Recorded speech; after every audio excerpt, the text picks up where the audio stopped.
गहरे जंगल में सुबह की हल्की ठंडक थी। पेड़ों की शाखाओं से ओस की बूंदें टपक रही थीं और दूर कहीं एक मोर की आवाज सुनाई दे रही थी। रंजीत सिंह, जो बचपन से ही शिकार के शौकीन थे, अपने पिता से सीखी हुई हर तकनीक को आजमाने के लिए तैयार थे। उनके कंधे पर एक पुरानी लेकिन भरोसेमंद राइफल टंगी थी और कमर में एक तेज धार वाला चाकू बंधा था। उनके साथ उनका पुराना शिकारी दोस्त नरेश भी था, जो हमेशा कहता था कि शिकार सिर्फ ताकत का नहीं, बल्कि दिमाग और धैर्य का खेल है। रंजीत और नरेश पिछले 2 दिनों से इस जंगल में थे, लेकिन अब तक कोई बड़ा शिकार उनके हाथ नहीं लगा था। जंगल के बीचों बीच एक जलाशय था, जहां अक्सर हिरण और जंगली सूअर पानी पीने आते थे। उन्होंने योजना बनाई कि वहीं छिपकर इंतजार किया जाए।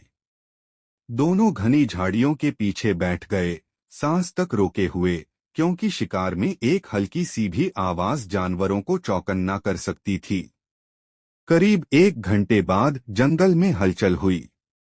रंजीत ने देखा कि एक बड़ा हिरण धीरे धीरे पानी की ओर बढ़ रहा था। उसकी चाल सतर्क थी, जैसे उसे खतरे का आभास हो रहा हो। हवा की दिशा रंजीत के पक्ष में थी, जिससे हिरण उनकी गंध नहीं सूंघ सकता था। उन्होंने धीरे से अपनी राइफल संभाली और नजरें ठीक निशाने पर टिका दीं। लेकिन तभी एक हल्की सी शाखा टूटी और हिरण चौकन्ना हो गया। रंजीत ने जाना कि अब उसे जल्द ही गोली चलानी होगी, वरना हिरण भाग जाएगा। उन्होंने गहरी सांस ली, ध्यान केंद्रित किया और ट्रिगर दबा दिया। गोली की आवाज जंगल में गूंज उठी और हिरण कुछ दूर भागकर गिर पड़ा।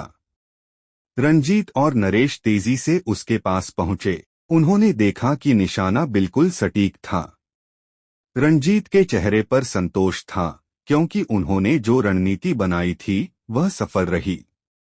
शिकार के बाद दोनों ने कुछ देर जंगल में आराम किया।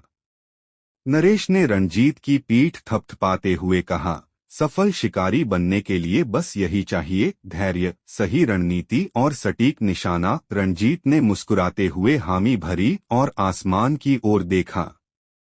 सूरज अब पूरी तरह निकल आया था और जंगल की हलचल फिर से तेज होने लगी थी।